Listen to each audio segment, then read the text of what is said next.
The war ended on paper in 1865. Cannons went silent, armies disbanded, flags stopped moving across maps. The United States survived its bloodiest conflict and declared victory. But beneath that victory, something far more fragile was quietly unraveling. Because the moment the shooting stopped, another war began. A war without uniforms, a war without battlefields, a war fought with trust, paper, and belief. This was a war over money, and more importantly, over who money was meant to serve. During the Civil War, the United States did something it had never done before, something radical, something desperate, something that broke every financial rule of the 19th century. Abraham Lincoln authorized the printing of paper money that wasn't backed by gold or silver. No vaults, no metal, no safety net. Just ink, paper, and a promise from a government fighting for its own survival. They were called Greenbacks. These notes paid soldiers, they bought supplies, they kept the Union alive when banks refused to lend and gold disappeared from circulation. Without greenbacks, the North likely loses the war. The country survives because of money that technically shouldn't have worked. That's the uncomfortable truth history often avoids. But here's the part most people miss. The same money that saved the nation also planted the seeds of its next crisis. When the war ended, the emergency didn't.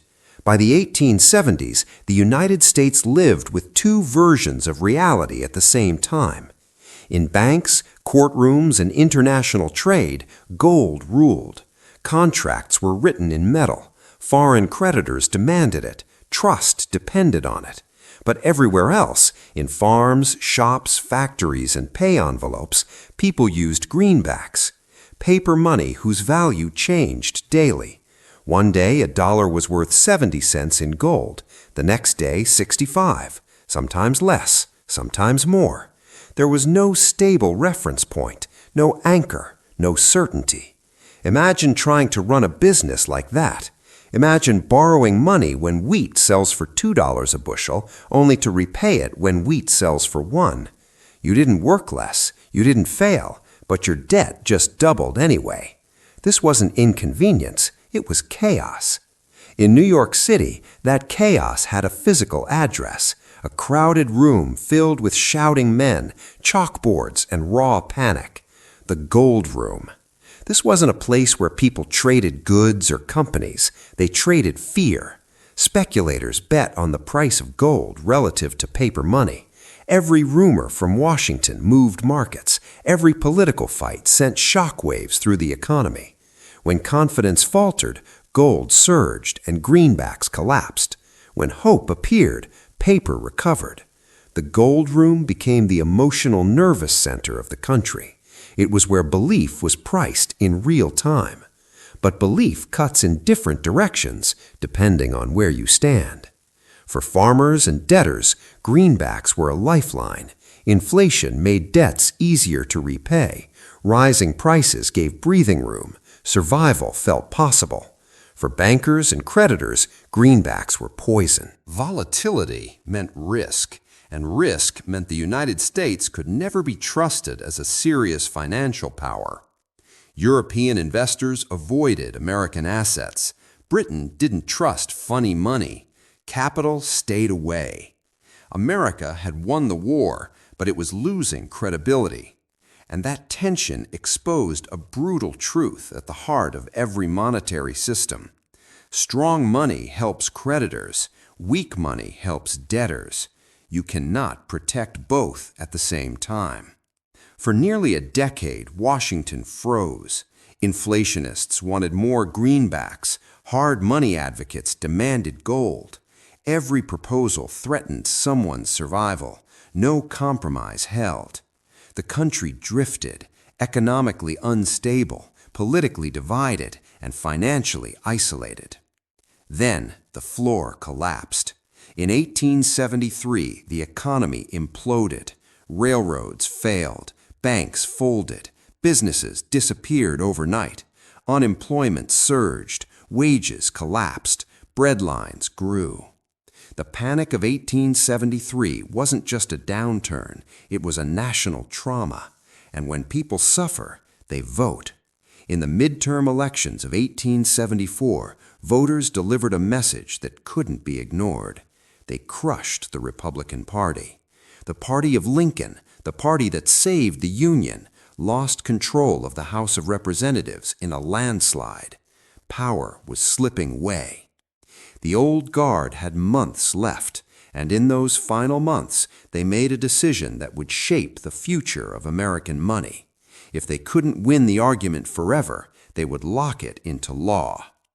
They drafted a bill that didn't solve the problem immediately. It didn't end the chaos overnight. Instead, it set a timer. On January 1st, 1879, the United States would resume gold payments. On that day, any citizen could walk into the Treasury with a greenback and demand gold in exchange. It was a promise that sounded simple and a threat that terrified everyone who understood the math, because there were hundreds of millions of greenbacks in circulation, and the Treasury barely had any gold.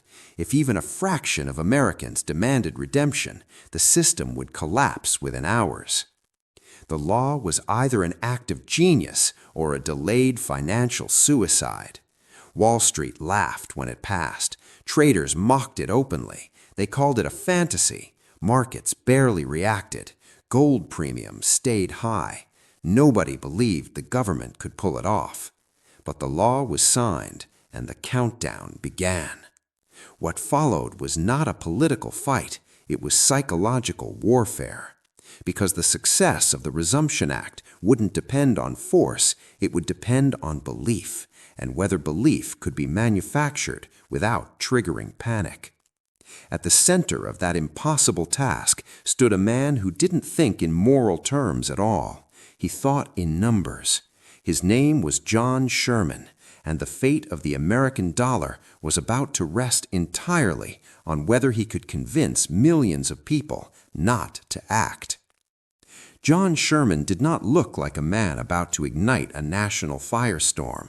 He wasn't charismatic. He didn't inspire crowds. He didn't soften his words to spare feelings. Sherman believed that money was not a moral issue. It was a math problem, and in his mind, math did not negotiate. Sherman had helped write the Resumption Act when it passed in 1875, but in 1877, his role changed from architect to executioner. A new president took office, and Sherman was appointed Secretary of the Treasury. Suddenly, the man who helped set the deadline was responsible for meeting it. 2 years remained, and Sherman immediately understood the trap. If the Treasury openly started buying gold, markets would panic. Prices would spike. Speculators would rush ahead of the government, draining the very supply Sherman needed. The act of preparing would destroy the plan. So Sherman chose a strategy that relied on silence. He needed gold, but he needed invisibility more. This is where the story stops being about legislation and becomes about psychology. Sherman began quietly selling U.S. government bonds to European investors. London, Amsterdam, conservative money, patient capital. He demanded payment in gold. At home, he hoarded customs revenues. Tariffs were paid in gold, and that gold stayed inside Treasury vaults. When the government needed to spend, Sherman paid in greenbacks instead. Gold in, paper out. Slowly, almost imperceptibly, the reserves began to grow. $10 million, then 50, then more. But every ounce of gold came with a hidden cost, because for paper money to rise to the value of gold, the value of paper had to increase, and that meant deflation. Deflation sounds abstract until you live inside it. Prices fell, wages fell, crops sold for less, but debts stayed exactly the same. For farmers, this was economic suffocation. Loans taken during higher prices now had to be repaid with cheaper crops. A debt that once felt manageable became a noose. Nothing about their labor changed, only the math did. Entire farming communities were crushed by arithmetic, and they knew exactly who to blame.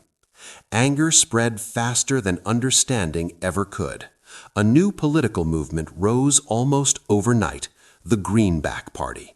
Farmers, laborers, small businessmen, people who didn't talk about reserve ratios or international credibility, they talked about survival.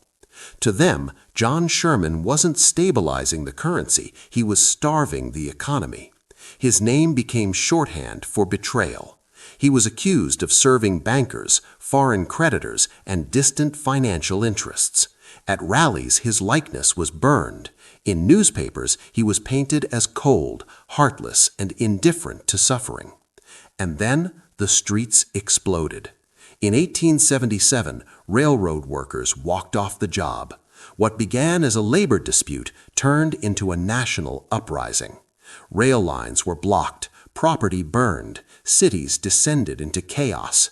State militias failed to contain it. Federal troops were deployed against civilians. For the first time since the Civil War, Americans watched soldiers confront workers in the streets. To many, it felt like proof. The government would protect money before it protected people. Congress turned openly hostile. Democrats launched repeated efforts to repeal the Resumption Act. Hearings dragged Sherman in front of furious lawmakers who accused him of deliberately strangling the economy. How can you starve the nation of cash? They demanded. Sherman didn't flinch. He spoke in numbers, in ratios, in inevitabilities. Pain, he argued, was the medicine. Confidence would only return when the promise was unquestioned. The country could not bluff its way back to credibility. His logic was brutal in its simplicity. The way to resume is to resume. Behind closed doors, Sherman was playing a deeper game. He knew the Treasury could never back every greenback with gold. That was impossible. There wasn't enough metal on earth to do it. Instead, Sherman relied on a principle that underpins every modern banking system: fractional confidence. Sherman calculated that if he could back roughly 40% of the circulating greenbacks, around $130 million, the public would never demand the rest. If people believed the Treasury was solvent, they wouldn't test it. The entire system rested on belief, not gold, belief. As 1878 approached, that belief still hadn't arrived. The Greenback Party surged in elections, pulling over 1 million votes. A repeal bill passed the House and narrowly failed in the Senate. Sherman was isolated, hated, and one political shift away from collapse. Speculators in New York watched closely. They were convinced the government would blink. They doubled down on bets against resumption. The closer the deadline came, the more fragile the illusion seemed. Then something unexpected happened. The world intervened. Europe's crops failed. America's did not. Wheat and cotton poured out of American fields, just as Europe faced shortages. International buyers had no choice. They needed food. And international trade demanded payment in gold. Suddenly, bullion flowed across the Atlantic, not into private vaults, into the Treasury. Sherman's reserves surged, and with that surge, something subtle but powerful began to change. For years, gold carried a premium. You had to pay more paper to get metal. That premium reflected doubt. But as news spread, quietly, that Treasury vaults were filling, the premium began to shrink. Speculators hesitated. Some reversed their bets. Others quietly exited the market. The gold room grew quieter. Belief was shifting. By late 1878, the unthinkable happened. The greenback reached parity with gold. Before resumption even began, the market surrendered without a fight. The promise had become credible before it was tested. But Sherman wasn't celebrating. He was terrified. because belief is fragile. One coordinated redemption, one foreign actor dumping paper, one sudden panic, the illusion could still shatter. So Sherman prepared for the final test. He ordered the New York Sub-Treasury staffed to the ceiling. Clerks were trained and ready. Police were placed on standby. And most importantly, gold was stacked in plain sight, not hidden in vaults, displayed. This wasn't accounting, it was theater. He wanted anyone who walked in to see the promise with their own eyes. January 1st, 1879 fell on a holiday. The real test would come the next morning, January 2nd. And when that day arrived, everything John Sherman had built, every calculation, every sacrifice, every ounce of belief would face its moment of truth. January 2nd, 1879 began without ceremony. There were no speeches, no crowds, no headlines announcing history in the making. New York City woke up to a cold, gray winter morning like any other. But inside a fortress-like building on Wall Street, the future of American money was about to be tested. At exactly 10 o'clock in the morning, the massive iron doors of the New York Sub-Treasury swung open. Inside, clerks stood rigid behind long counters. Their instructions were simple and absolute. If anyone presented a greenback and demanded gold, they were to pay, immediately, without hesitation, without argument. Stacks of gold coins sat in plain view, not locked away, not hidden, displayed deliberately. John Sherman understood something most politicians never do. Confidence is visual. If people see the gold, they don't feel the need to touch it. Police officers waited nearby, not because violence was expected, but because uncertainty always invites panic. Reporters lingered in the lobby, scanning the room for signs of a mob. They saw nothing. Minutes passed, then an hour. Still no line formed, no wave of desperate citizens clutching paper money, no stampede of speculators racing to break the Treasury, no foreign agents attempting to drain the vaults. The silence itself became unsettling. This was not how financial collapses were supposed to look. Eventually, a man stepped forward. He was a banker, not angry, not desperate, merely curious. He exchanged a small amount of paper for gold, not because he needed it, but to confirm the promise was real. The clerk slid the coins across the counter. No drama, no hesitation. The promise held. Later, another man approached. He asked for a single $10 gold piece, not for speculation, not for profit, for a birthday gift. That was it. By the time the doors closed at 3 o'clock that afternoon, the Treasury had paid out roughly $135,000 in gold. Against hundreds of millions of greenbacks in circulation, it was nothing. The feared run never came. But the true shock of the day didn't come from what people took. It came from what they brought. Throughout the afternoon, individuals arrived carrying gold coins. Heavy, awkward, difficult to store, easy to steal. They asked to exchange their gold for paper greenbacks. Why? Because once paper was trusted, it became preferable. Gold was proof, paper was convenience, and now the proof no longer needed to be carried. By demonstrating the ability to pay, the government eliminated the incentive to demand payment. The system stabilized itself. The threat destroyed itself. The confidence loop closed perfectly. In the days that followed, the gold room in New York fell silent. For years, it had been the loudest place in American finance, a pit of shouting, speculation, and fear. Now, there was nothing left to bet on. Volatility had evaporated. The gamblers realized the game was over. The greenback, born as a wartime emergency, had completed its transformation. It was now as good as gold. Not because every dollar was backed by metal, but because no one felt the need to ask for it anymore. The consequences rippled outward almost immediately. Foreign investors who had avoided the United States for a decade returned. British and Dutch capital flowed into American railroads, factories, and steel mills.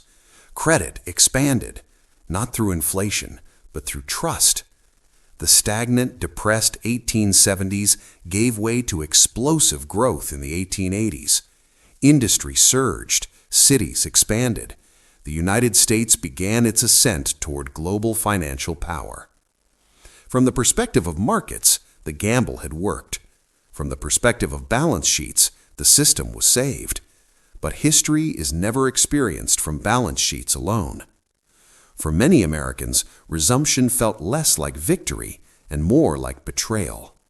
The same deflation that stabilized the currency had crushed the agrarian economy. Farmers didn't feel relief, they felt robbed. Their debts were heavier, their incomes were lower. The prosperity that followed flowed upward first, toward creditors, financiers, and industrialists. The currency war had ended, but the class war had not. Resumption didn't eliminate resentment, it redirected it. The fight over greenbacks gave way to a new demand: silver. If gold was too rigid, too unforgiving, then perhaps a bimetallic system could soften the pain. The populist movement adapted. The anger simmered. It waited. 15 years later, it would erupt again in elections, speeches, and one unforgettable warning about a cross made of gold. John Sherman never escaped the contradiction of his legacy. He saved the nation's credit, and he lost the nation's affection. He proved that a government could unprint money, reverse inflation, and restore confidence. But he also proved the cost. Sound money demanded suffering, and the suffering landed hardest on those least able to absorb it. From a distance, resumption looks inevitable. From the ground, it felt imposed. And that is where the deeper lesson begins. Money is not metal. Money is not paper. Money is a collective agreement about tomorrow. Sherman didn't change the greenback. He changed expectations. He convinced millions of people not to act, and in doing so, stabilized an entire system. But belief cuts both ways. The moment confidence breaks, the illusion dissolves. It did in the 1870s. It has since, and it will again. The Resumption Act didn't solve the eternal conflict between creditors and debtors. It chose a side. It declared that stability mattered more than relief, that international credibility mattered more than domestic pain. That choice shaped everything that followed, and it raised a question that never goes away. If money is a promise, how much suffering is acceptable to keep that promise intact? By the time the dust settled, the United States looked transformed. On the surface, the gamble had paid off. Capital flowed in, rail lines stretched across the continent, steel mills roared. America stepped onto the world stage as a serious financial power. This was the beginning of what would later be called the Gilded Age, an era of immense growth, towering fortunes, and breathtaking inequality. Stability had been achieved, but it came with a shadow. For those crushed in the transition, resumption was not a triumph of discipline. It was a reminder that when systems break, someone always pays, and the bill rarely goes to those who designed the system. For more than half a century after resumption, the promise held. Through booms and busts, through industrial expansion and financial panics, the United States stayed anchored to gold. The rules were clear. Money had limits. Credit had boundaries. Confidence rested on restraint. You could argue about fairness. You could argue about pain, but you couldn't argue about what money meant. That clarity mattered. It allowed contracts to stretch across decades. It allowed foreign capital to trust American promises.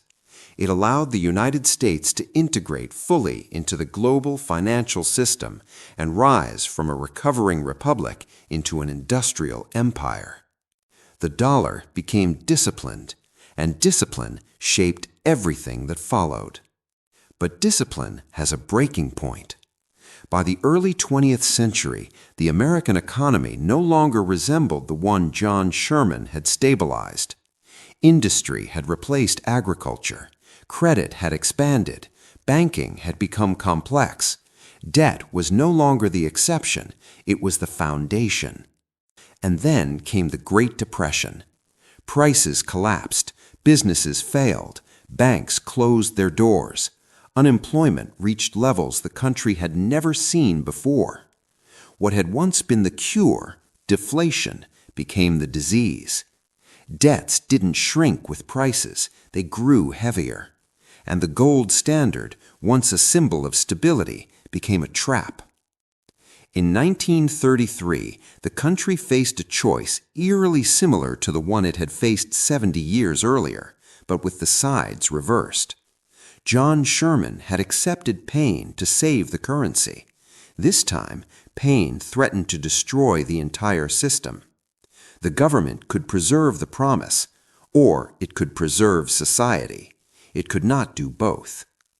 The decision that followed marked one of the most dramatic reversals in American financial history. Gold was no longer something citizens could demand. In fact, private ownership of monetary gold was outlawed.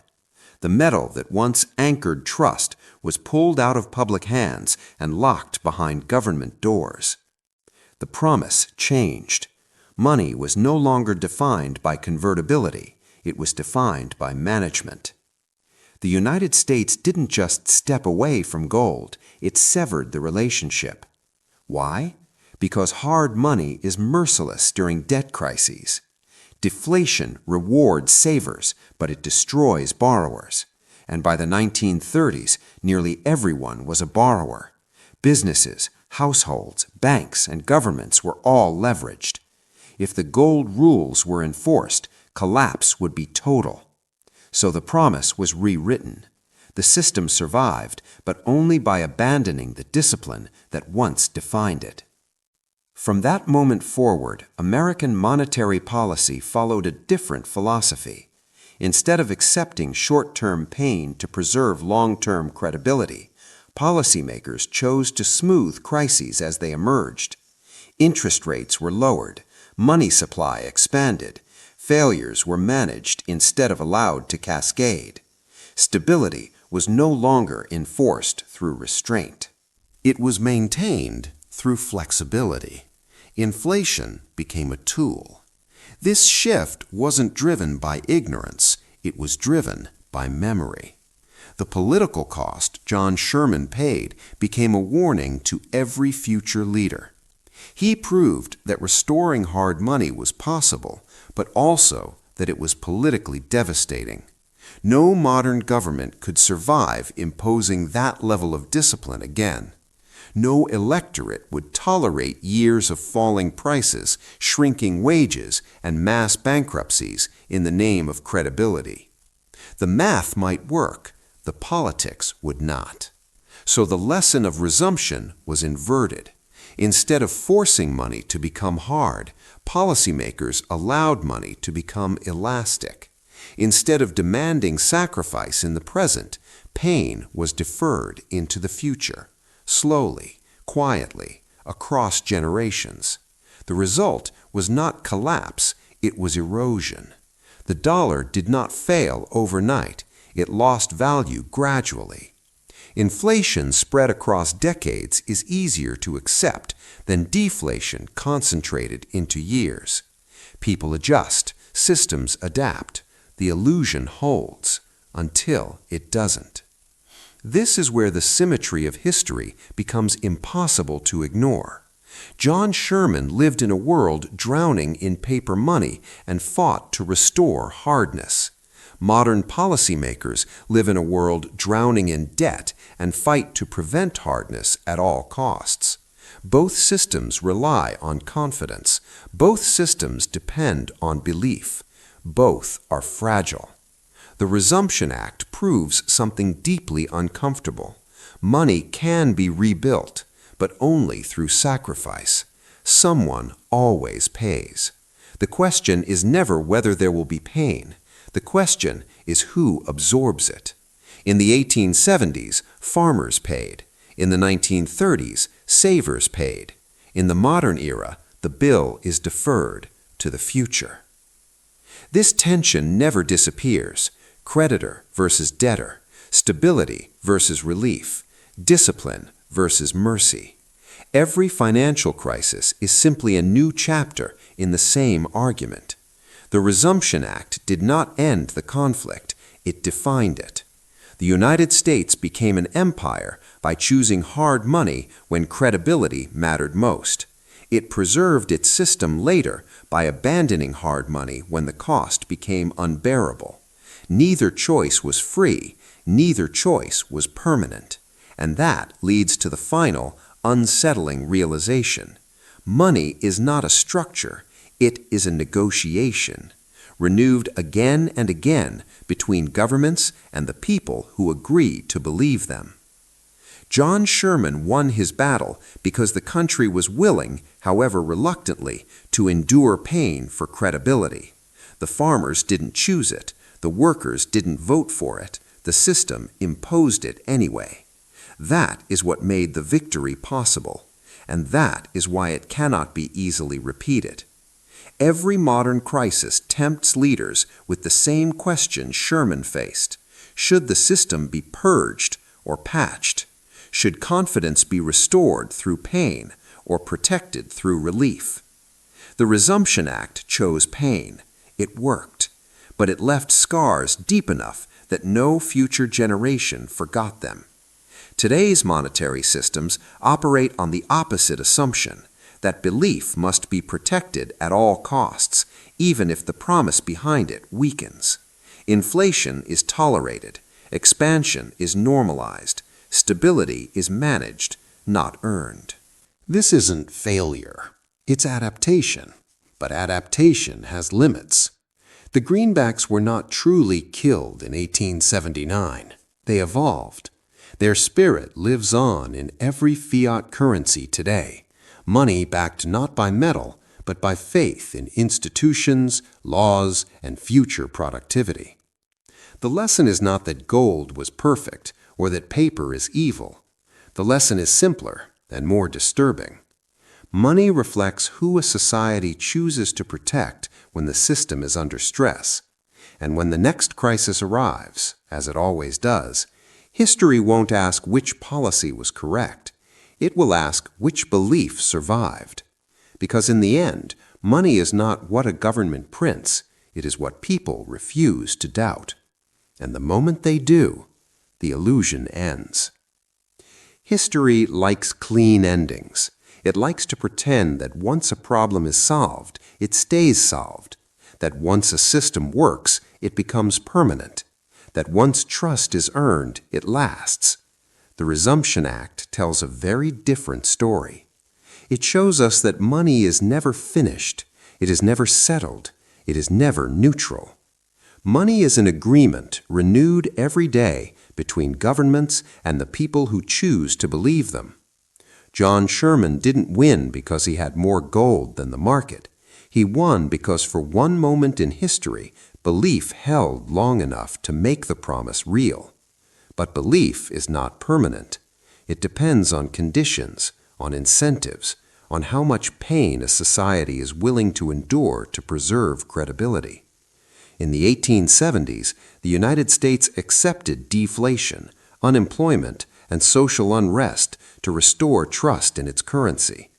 That choice helped turn the country into a global power, but it also left scars deep enough to shape politics for generations. Those scars mattered. They taught future leaders a hard lesson. You can fix money, but the political cost can destroy you. That lesson explains almost everything that came after. When the next great crisis arrived in the 1930s, leaders chose a different path. Instead of protecting the currency at all costs, they protected the system. Instead of discipline, they chose flexibility. Instead of short-term pain, they chose long-term management. That choice didn't come from ignorance, it came from memory. No modern democracy would survive imposing a Sherman-style correction today. No electorate would accept mass bankruptcies and falling wages in the name of credibility. The math might still work, but the politics wouldn't. So the system adapted. That adaptation is the world we live in now. A world where money expands to absorb shocks, where inflation is tolerated to prevent collapse, where belief is maintained not through restraint, but through reassurance. This system has strengths. It prevents sudden disasters. It softens downturns. It keeps societies functioning under stress. But it also has a cost. Instead of sharp pain now, it spreads pain over time. Instead of collapse, it delivers erosion. Instead of crisis, it delivers gradual loss. The promise holds, just a little less each year. This is the quiet symmetry of history. John Sherman lived in a world drowning in paper money and forced it back toward discipline. Modern policymakers live in a world drowning in debt and fight desperately to keep money from becoming hard again. Both systems rely on belief. Both systems depend on confidence. Both systems eventually test their limits. The Resumption Act proves something few people like to admit. There is no perfect money. There is only trade-off. Every monetary system protects someone and sacrifices someone else. Creditors, debtors, savers, workers. The choice is never painless. It is only deferred or concentrated.